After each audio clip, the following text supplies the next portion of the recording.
shit, guys! Fire our shit!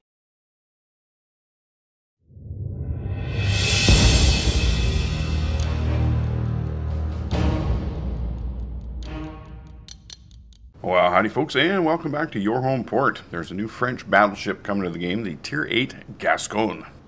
Gascogne was kindly provided to me by Wargaming North America in order to make this preview for you, and this ship must still be considered a work in progress at this point. That means that what I show you here today may not be the finalized version of the ship when it's finally made available to the public. Gascogne was designed as an improved Richelieu-class ship. Whereas Richelieu had both quadruple turrets situated up front, Gascogne would have these separated fore and aft. To accommodate this arrangement, the superstructure will be moved forward and a much longer quarterdeck put in place to accommodate the rear turret. In addition, Gascogne would get a hangar below the quarterdeck with a lift for spotter or fighter aircraft. Gascogne was never laid down, although all the material had been assembled before the start of World War II in September of 1939. Gascogne is a sturdy boat, even though her 63,200 hit points is kind of on the low end of Tier 8 battleships. Citadel Armor ranges from 30 to 355 millimeters, which isn't bad, but the Citadel itself is just sitting up a bit above the waterline, and ideally you'd prefer to have it below the waterline. Fortunately, there is some strong casemate armor capping the Citadel and extending down below the waterline with thicknesses ranging from 150 to 320 millimeters.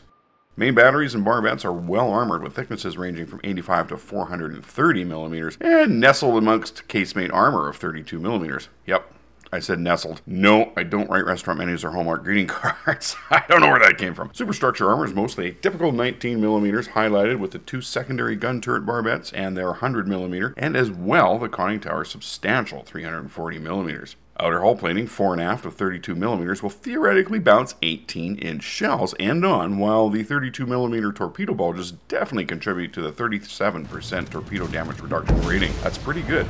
You know, a lot of battleships are hovering in the 20, 24, 25 range. As well, in the ends where fore and aft join the midsection, we have some 233 millimeter plating that fits either side of the Citadel ends. And like many of the features on the ship, Gascogne's artillery has some unique characteristics. Well, not just unique. They may not be strong enough. Weird maybe. 8 15-inch guns mounted in 2 quadruple turrets. That's weird enough. 1 fore and 1 aft. Reload time of 30 seconds is perfectly legit for 15-inch guns. Right on the money, really. As is 180-degree turn time of 36 seconds. Nothing odd going on there. Maximum dispersion, though, is really quite high at 309 meters.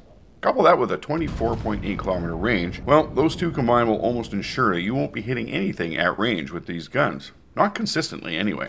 Now, I'm not saying don't take those shots, just don't be disappointed if you aren't hitting regularly.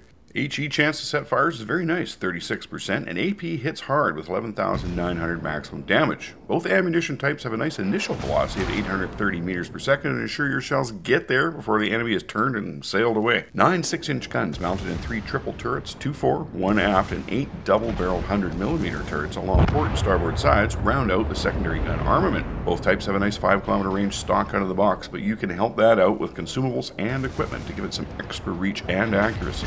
Gascogne has 75 anti-aircraft guns ranging in caliber of 25mm up to 152mm and ranges of 3 to 5 kilometers.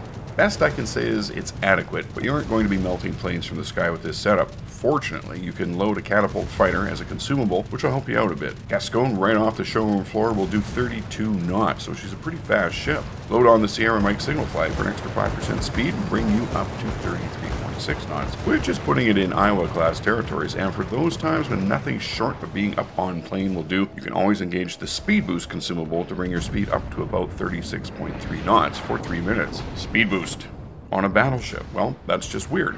But then I told you the ship had some weirdness about it. This is a big ship, so the 850-meter turning circle is not much of a surprise, nor is that stock 15.3 second rudder shift time. Fortunately, you can spruce up rudder shift with steering gears modification 2 for a reduction of 20%, bringing you to the 12.24 second range, which is pretty good for a battleship.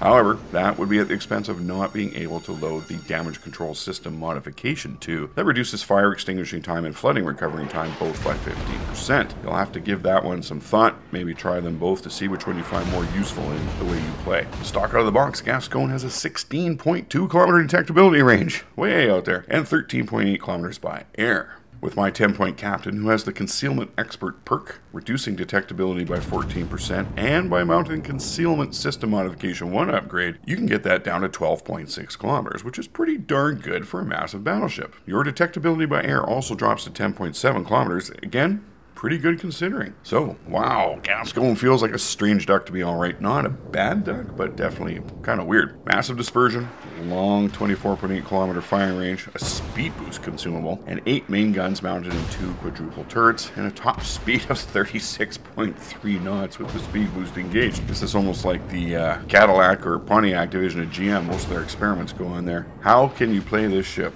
Well, I try to avoid being in a position where I need to make long distance shots. I'll take them if they're available, but if I need to eliminate an enemy, I want to close the range where my low accuracy will not keep me from making hits, and my hard hitting AP can get to work. Try and do your shooting from about 12 kilometers if possible. I found that works pretty good, if you can take the heat. And if you're taking fire, just try and keep yourself bow on, as your 32mm plating up front will shrug off a lot of hits. I admit, I had some serious doubts about this ship when I first started playing it, but I have warmed up to it now. I'm not getting big scores yet, but I'm getting there, and being able to keep up with many cruisers and even some destroyers if you really had to, that's pretty nice. They aren't standing around waiting for support before capping. I'm already there with them. Well folks, there you have it. If you enjoyed this video, please leave a like down below. If you really enjoyed this video, hit the subscribe button. Let me know in the comments.